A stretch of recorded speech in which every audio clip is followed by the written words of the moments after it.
আমার ব্যক্তিগত মতামত হচ্ছে এই পাগলামি চিন্তা শেখ হাসিনা এই মুহূর্তে ভুলেও করবেন না, number one. Number two, doctor Mohammad ইউনূসও তার শাসনামলে আওয়ামী লীগের এই প্রধানকে ফিরিয়ে এনে বিচার করা বা পরিস্থিতিকে কন্ট্রোল করা এটা বড়ই অসাধ্য ব্যাপার হবে। কোথাও না কোথাও হয়তোবা অন্তরে থাকতে পারে যে না, আমার নির্বাচনের সময়সীমাটা পার হয়ে যাক, একটা রাজনৈতিক সরকারের হাতে দেশ তুলে দিই, তারপর বিচারিক প্রক্রিয়ায় শেখ হাসিনাকে ভারত থেকে ফিরিয়ে আনা হবে, বিচার টিচার করা হবে। দর্শক, অনেকদিন পর আবারও আলোচনায় শেখ হাসিনা। গেল কয়েকদিন আগে ভারতীয় গণমাধ্যম আনন্দবাজারে ফাটাক্যাস্টো ওরফে আওয়ামী লীগকে শেষ করে দেওয়ার দাবি বিভিন্ন নেতারা করে থাকেন যে একটা চক্রের কাছে শেখ হাসিনা বন্দী ছিলেন, জিম্মি ছিলেন। এই চক্রের বাহিরে তিনি কোনো কথা শুনতেন না, সিদ্ধান্ত নিতেন না, আর সেই চক্রের একজন প্রধান হতা হচ্ছে ওবায়দুল কাদের। তো শেখ হাসিনার পরে দলটির সর্বোচ্চ গুরুত্ব পদে থাকা এই ব্যক্তি ভারতের আনন্দবাজার পত্রিকায় কিছু বক্তব্য দিয়েছেন। তবে এই বক্তব্যে আমার কাছে মনে হয়েছে পলিটিক্যাল বক্তব্য। বাস্তবতা হচ্ছে শেখ হাসিনা বা ওবায়দুল কাদেরের মতো নেতারা জীবনেও আগামী 2-4 বছর বাংলাদেশে ঢুকবেন না, পরিস্থিতি তাদের অনুকূলে না গেলে। কারণ এখনো টোটালি প্রতিকূলে, আসলেই গ্রেপ্তার হবেন, বাকি এমপিরা রাস্তায় লাঞ্ছিত হবে, মব হবে, অনেক কিছু কিন্তু হবে। আর এই ঘটনাগুলায় সর্বসম্মতভাবে আওয়ামী লীগের বিপরীতে যারা রাজনীতি করে এক হয়ে যাবে। সো এই পাগলামি তিনি করবেন বলে আমার মনে হয় না। এখন তিনি আপনার বলছেন আনন্দবাজারকে দেওয়া সাক্ষাৎকারে যে শেখ হাসিনা শত শত খুনের মামলা মাথায় নিয়ে কবে দেশে ফিরবেন প্রশ্ন ছিল, কবে হবে তার বিচার। তো ওবায়দুল কাদেরের বক্তব্য, সবাইকে ধৈর্য ধরতে হবে। তিনি প্রতিদিন দেশের নেতাকর্মীদের সাথে যোগাযোগ রাখছেন, অনুপ্রেরণা দিচ্ছেন। এমনকি ঈদের দিন বিকেলে শেখ হাসিনার সাথে ওবায়দুল কাদেরের কথা হয়েছে, সুস্থ আছে। আর তিনি বলছেন যে তার বিরুদ্ধে মার্ডার কেস হয়েছে, ওয়ারেন্ট ইস্যু হয়েছে, তবে দেশ এবং দলের প্রতি তার আস্থা অনেকটা শক্ত। শেখ হাসিনার দেশে ফেরার বিষয়ে ওবায়দুল কাদেরের বক্তব্য আগে তিনি বলেছেন যে দেশের জন্য তিনি ফিরবেন, যারা তার বিরুদ্ধে ষড়যন্ত্র করছে তাদের শাস্তি দিতে হবে। তবে কবে ফিরবেন এখন সেটা বলা যাচ্ছে না।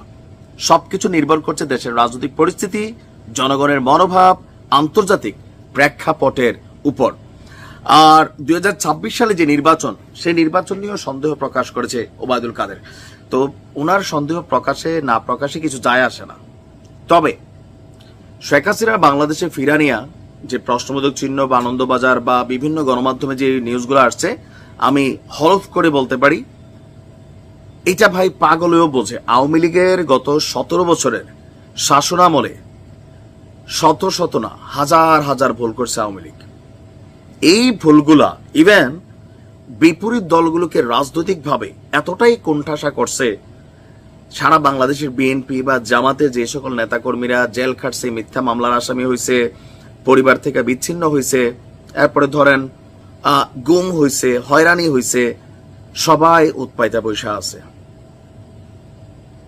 একটা সুযোগ পাইলেই অনেক কিছু ঘটে যাবে, যেটা সরকারও কন্ট্রোল করতে পারবে কিনা আমার সন্দেহ আছে।